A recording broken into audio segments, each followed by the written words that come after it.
everyone and welcome to I am Newton app. So in today's lecture हमने जो अपना previous lecture में जैसे कि मैंने आपको बताया था, हमने सर्टेन क्वेश्चन सॉल्व करे थे कॉम्प्लेक्स फॉर्मेट में जंबल वर्ड्स के.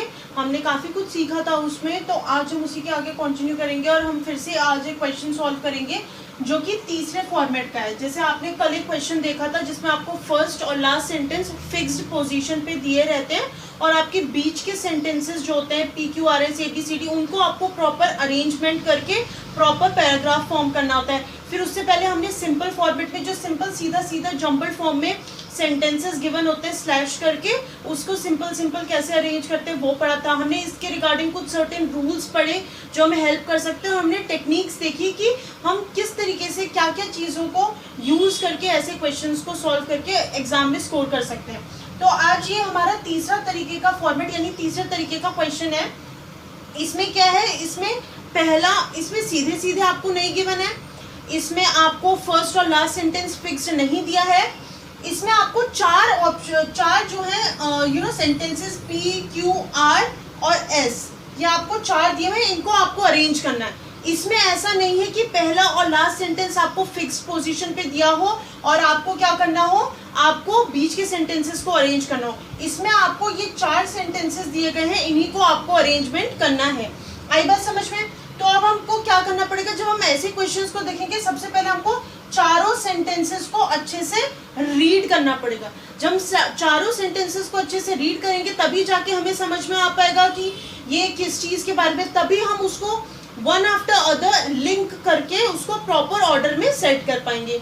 सो सबसे पहले हम चारों सेंटेंसेस को रीड करते हैं. सबसे पहला P सेंटेंस जो हमारा, the computer took 45 hours of non stop computation. तो यहाँ से पता चल रहा है मुझे ये जो है ये किसके बारे में, कंप्यूटर के बारे में कहीं ना कहीं.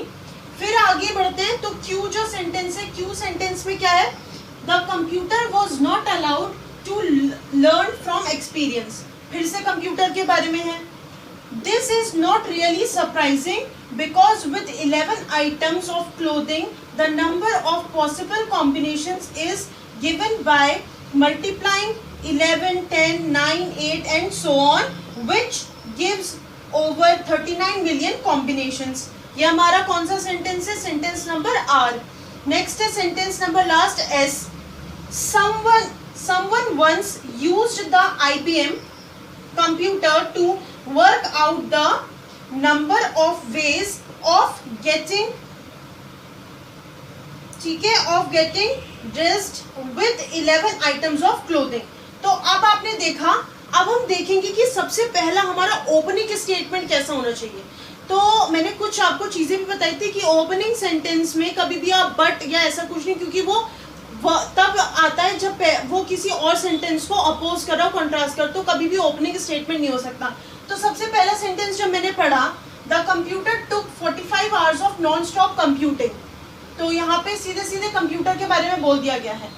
फिर यहाँ पे भी कंप्यूटर के बारे में बोल दिया. मगर अगर मेरे को देखा जाए तो जब मैंने चारों सेंटेंसेस को पढ़ा और जब मैंने लास्ट वाला सेंटेंस पढ़ा, कौन सा, S वाला, उसमें क्या लिखा हुआ है, यहाँ पे किसी चीज के बारे में बताया गया कि किस तरीके से ये सब चीजों की शुरुआत हुई. ये जो कंप्यूटर के बारे में डिटेलिंग दी गई है वो कहाँ से शुरू हुई है, इस सेंटेंस से बताने की शुरुआत की गई है कि समवन, कि कभी किसी ने एक बारी, यानी जब आप किसी की स्टोरी बताते हो, कहते हैं ना वंस अपॉन अ टाइम ये हुआ था, वंस अपॉन अ टाइम ये हुआ था, उसी तरीके से यहाँ पे भी कंप्यूटर से रिगार्डिंग इंफॉर्मेशन बताने के लिए बोला है. समवन वंस मतलब किसी ने एक बारी used the IBM computer use करा ताकि वो वर्कआउट कर सके नंबर ऑफ वेज, मतलब नंबर ऑफ वेज यानी नंबर ऑफ तरीके निकाल सके of getting dressed with 11 items of clothing.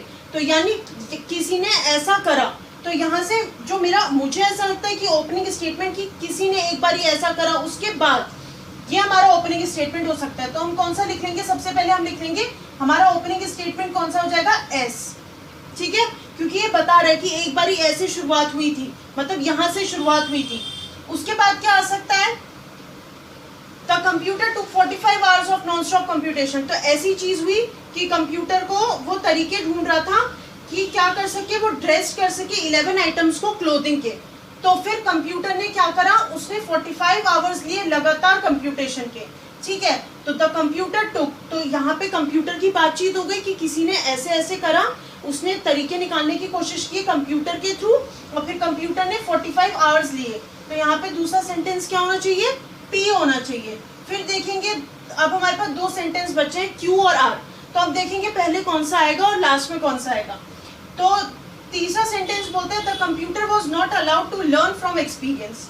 और हमारा जो आर सेंटेंस है वो क्या कहता है, this is not really surprising because with 11 items of clothing the number of possible combinations is given by multiplying 11, 10, 9, 8 and so on which gives over 39 million combinations.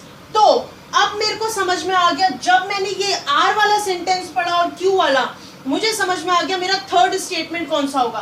पहला तो एस हो ही चुका है कि वंस अपॉन मतलब एक समय में किसी ने आईबीएम को यूज करके ये तकनीक निकालनी चाहिए। फिर दूसरा स्टेटमेंट भी आ चुका कि कंप्यूटर ने कम से कम ये चीज को रिजॉल्व करने के लिए 45 आवर्स दिए। तो तीसरा स्टेटमेंट होना चाहिए कौन सा, आर। तीसरा स्टेटमेंट आर होना चाहिए, क्यों, क्योंकि उसने 45 आवर्स दिए। तो तीसरा स्टेटमेंट कह रहा है कि ये कोई चौंकने वाली बात नहीं है कि उसने 45 आवर्स दिए, ऐसा होता ही होता, क्योंकि उसने रीजन भी दे रखा है बिकॉज 11 आइटम्स जो है क्लोथिंग के, उनके जो पॉसिबल कॉम्बिनेशन होंगे वो इतने नंबर्स इस तरीके से लगातार पता नहीं कितने नंबर्स को मल्टीप्लाई कर करके 39 मिलियन कॉम्बिनेशन बनेगा। तो जब इतना ज्यादा कॉम्बिनेशन बनेगा तो 45 आवर्स तो लगेंगे। तो ये जो स्टेटमेंट है ये किससे कनेक्ट कर गया, स्टेटमेंट नंबर आर से। तो अब हमारे पास लास्ट सेंटेंस कौन सा बचा, क्यू। तो हमारा लास्ट सेंटेंस क्या हो जाएगा, क्यू।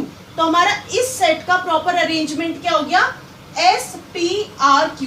तो इसका जो अरेंजमेंट है वो किस तरीके से होगा, पहले S आएगा, फिर P आएगा, फिर R, फिर Q। उसके बाद जो आप इसे कंबाइन करके देखोगे तो ये आपका प्रॉपर पूरा पैराग्राफ फॉर्म हो जाएगा। तो इस तरीके से हमने क्या करा, आपस में सेंटेंसेस को इंटरकनेक्ट करके देखा कि कौन सा सेंटेंस किसको फॉलो कर सकता है या कौन सा सेंटेंस किस सेंटेंस के बाद आ सकता है।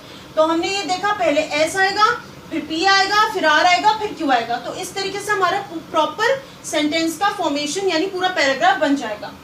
लास्ट सेंटेंस हमारा फिर यहाँ पे आ जाएगा Q, कि the computer was not allowed to learn from experience. ऐसा ये सब चीजें इसलिए हुई क्योंकि कंप्यूटर को अलाउ नहीं था कि वो किसी एक्सपीरियंस से सीखे। आई बात समझ में। तो ये हमारा कंक्लूजन पार्ट यानी आखिरी स्टेटमेंट हो जाएगा हमारे रीअरेंजमेंट का। सो यहाँ से हमको रीअरेंजमेंट जो मिल गया वो ये है, SPRQ। तो इस तरीके से आप इस तरीके के क्वेश्चंस भी सॉल्व कर सकते हो। तो इस तरीके से हमने जंबल वर्ड्स में अलग अलग टाइप के क्वेश्चंस देखे, उनको टैकल करने का तरीका देखा, हमने सर्टेन रूल्स पढ़े, जंबल वर्ड्स क्या होते हैं हमने उसकी पूरी डेप्थ में जाके पढ़ाई करी।